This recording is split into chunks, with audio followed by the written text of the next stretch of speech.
Qual é o nosso problema? Uma eleição que não tem publicidade. Não é transparência, tá? Essa palavra transparência que estão usando aí serve, mas não é o problema. O princípio que nós temos na Constituição é o princípio da publicidade. A carga semântica de publicidade é domínio. Público é do povo, domínio, compreensão do povo. O nosso problema é que o processo de apuração de votos no Brasil não está sob domínio do povo. Cortaram o microfone. Isso viola um princípio fundamental da democracia, da República, que é o princípio constitucional da publicidade, artigo 37. Estavam aqui muito preocupados me dizendo para eu não atacar o STF nem o TSE. Tudo que eu falo e tudo que eu tenho dito sozinho há quase 10 anos, e nunca fui candidato a nada, porque tem muito ativista que sobe em caminhão para ser candidato. Eu não preciso, não sou candidato, não estou trabalhando para nenhum partido. Eu estou aqui usando o meu conhecimento e eu espero que vocês tenham domínio técnico, jurídico do problema, porque o problema é jurídico.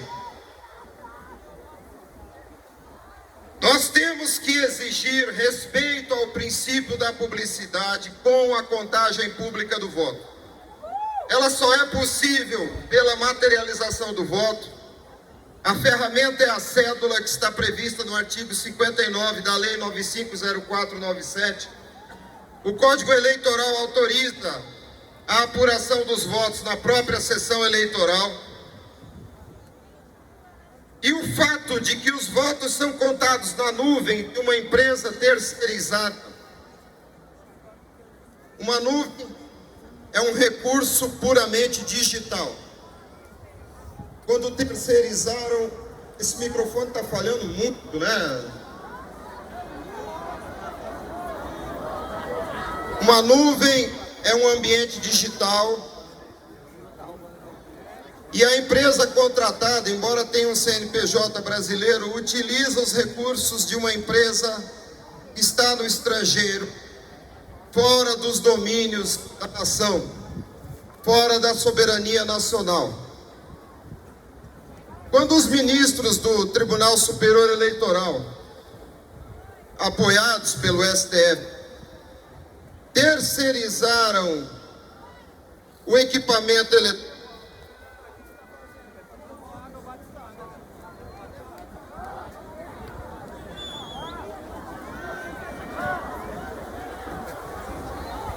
eles não terceirizaram o serviço, eles terceirizaram a nossa soberania.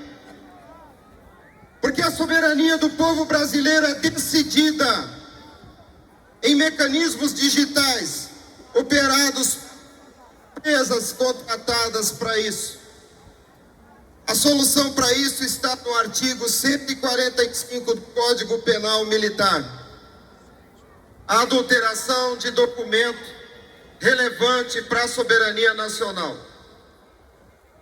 Uma autoridade, um senador, encaminhou um pedido ao presidente para que se instaure um inquérito penal militar, com base no artigo 145 e 142 do Código Penal Militar, para que se inicie uma investigação do serviço eleitoral, não da máquina, porque a máquina não é objeto de direito, para que se investigue a conduta dos agentes do serviço eleitoral, todos eles, para que se verifique se todas essas irregularidades que estão sendo apresentadas denunciam uma violação à soberania nacional, para que as eleições sejam anuladas em razão da violação da soberania nacional.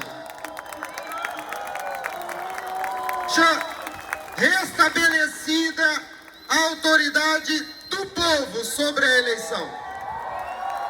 Porque democracia é um regime de poder do povo. Temos gratos, poder do povo. Nós aqui somos povo. A alegação de que esse movimento é antidemocrático é uma mentira. E eles fazem isso porque Stalin ensinou: acuse-os do que você faz. Eles nos acusam do que eles fazem. Porque com o sistema de votação puramente eletrônico, a eleição saiu da mão do povo. Ela não é mais do povo. Ela se tornou propriedade de alguns burocratas. E não há poder do povo sobre a eleição.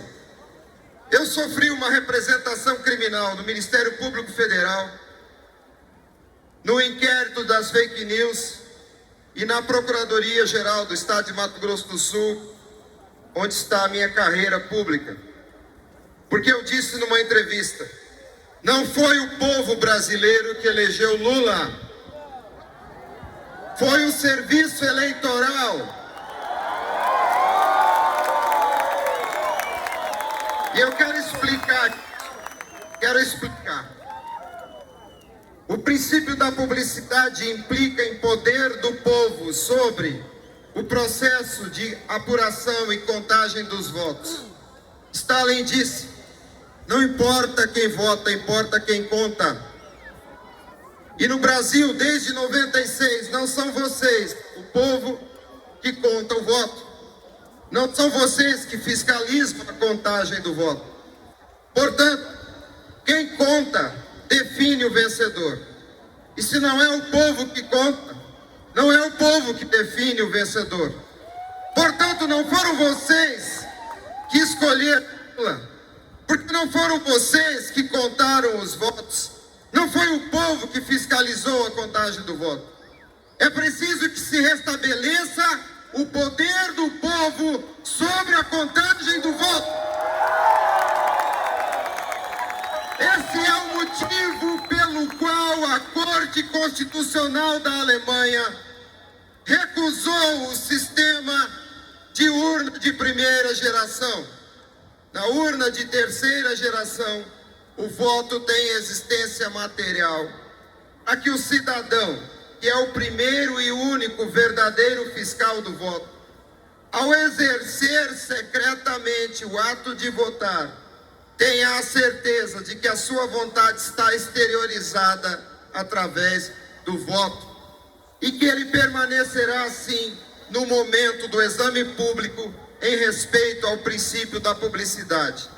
Essa relação direta que você, cidadão, deve ter com o voto é por força da cláusula pétrea do exercício direto do voto. Você deve ter domínio sobre o voto, domínio cognitivo, domínio semântico, compreensão do voto, para ter certeza de que essa é a sua vontade. Você não é obrigado a confiar em autoridade pública. Você não é obrigado a confiar em software. As grandes democracias do mundo utilizam mecanismos que materializam o voto. A Dinamarca vota numa folha de jornal praticamente. A Alemanha vota em urna de terceira geração. O Japão vota no papel. A Índia, que tem muito mais cidadãos que o Brasil, usa urna de terceira geração, como o Paraguai. E qual a razão disso? Para que você, cidadão, povo, tenha poder sobre o voto. Veja, nós não estamos aqui discutindo uma eventual fraude no voto. Nós estamos discutindo a soberania do país que foi atacada a partir do momento que negaram ao povo o poder sobre a eleição.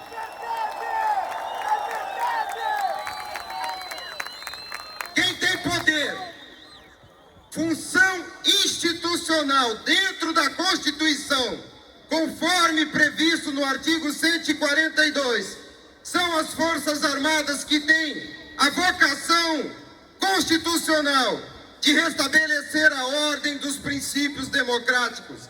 E isso está dentro da Constituição.